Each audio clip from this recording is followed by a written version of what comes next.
Assalamualaikum warahmatullahi wabarakatuh. Perkenalkan, nama saya Abdul Rifandi Saputra dari kelas Manajemen Sore 1. Baiklah, saya akan membuat tugas atau mengumpulkan tugas dari Bapak Hanafi Yunus, tugas agama. Baiklah, langsung saja kita mulai.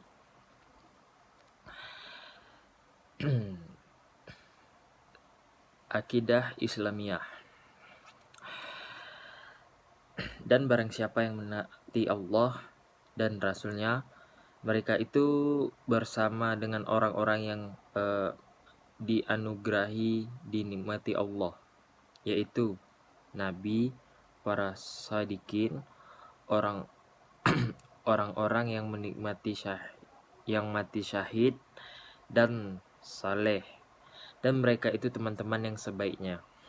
Quran Surah An-Nisa ayat 69.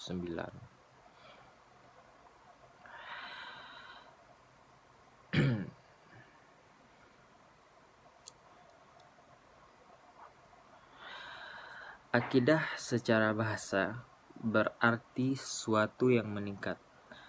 Pada keyakinan manusia adalah suatu keyakinan yang mengangkat hatinya dari segala keraguan.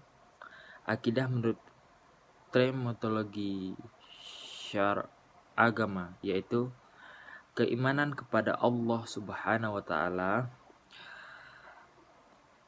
malaikat-malaikat, kitab-kitab, para rasul, hari dan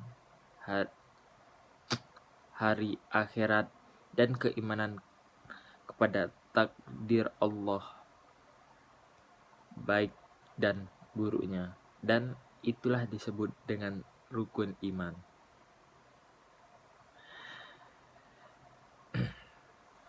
Perkembangan akidah.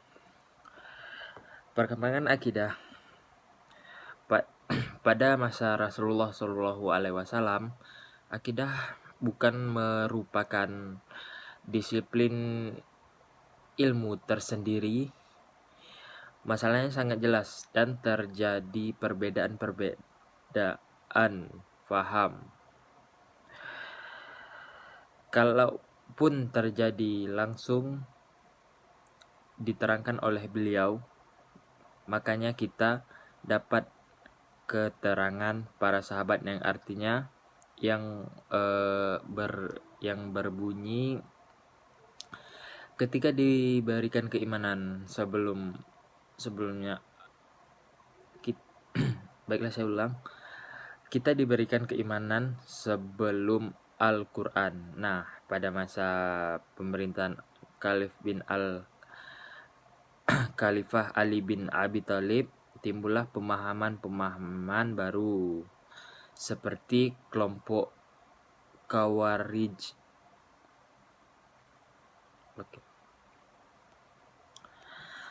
Baiklah, saya akan menjelaskan lagi tentang bahaya penyimpangan pada akidah.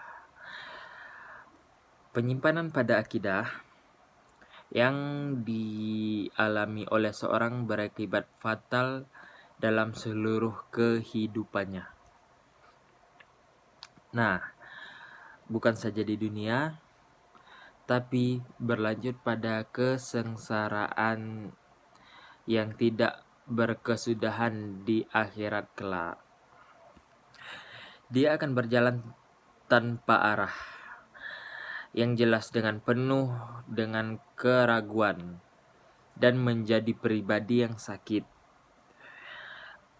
personality. Biasanya penyimpangan itu terjadi disebabkan oleh faktor-faktor berikut. Di antaranya, ia tidak menguasai pemahaman akidah yang benar dan kurang pengertian, dan menyalahi bahkan menentang akidah yang sebenarnya.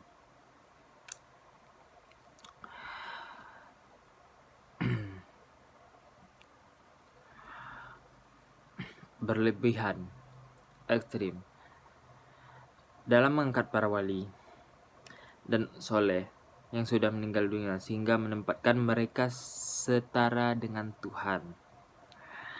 Ya, tentu saja ini tidak boleh dilakukan karena tiada Tuhan selain Allah Subhanahu wa taala.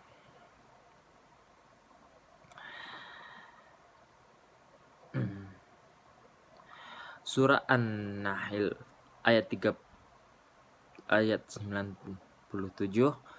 yang artinya barang siapa mengerjakan amal soleh baik laki-laki maupun perempuan dan dalam keadaan beriman, maka sesungguhnya akan kami berikan kepadanya kehidupan yang baik dan sesungguhnya akan kami berikan alasan kepada mereka dengan pahala yang baik dari apa yang telah mereka kerjakan. Faedah mempelajari akidah Islamiyah. Karena akidah Islamiyah bersumber dari Allah Subhanahu wa taala yang mutlak, maka kesempurnaannya tidak diragukan lagi. Beberapa dengan sifat filsafat merupakan karya manusia. Maksud saya berbeda dengan filsafat yang merupakan karya manusia. Tentu banyak kelemahannya, maka seorang mukmin harus yakin kepada akidah Islamiyah sebagai proses dari segala pola laku dan tindakannya yang akan menjamin kebahagiaannya di dunia dan di akhirat kelak. Dan merupakan kerahasiaan antara ruh dan jasad, antara siang dan malam, antara bumi dan langit, dan antara ibadah dan adat serta dunia dan akhirat. Faedah yang akan diperoleh oleh orang yang menguasai akidah Islamiyah adalah membebaskan diri dari ubudiyah, penghambaan kepada selain Allah, baik kekuasaan, harta, pimpinan maupun lain. Nah, ini sangat tidak boleh dilakukan ya. Membentuk pribadi yang seimbang, yaitu selalu kepada Allah yang baik dalam keadaan suka maupun duka. Yang selanjutnya, dia merasa dari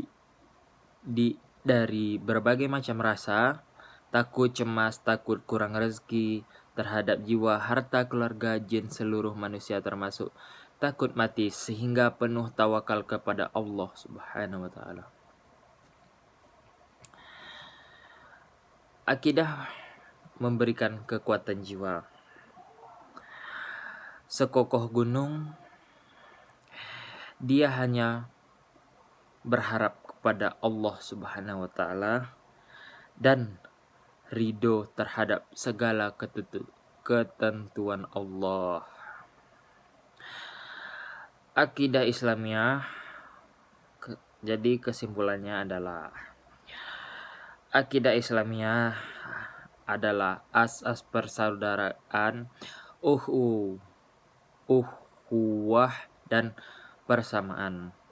Tidak ada beda antara miskin dan kaya, antara pintar dan bodoh, antara hitam dan putih, antara pejabat dan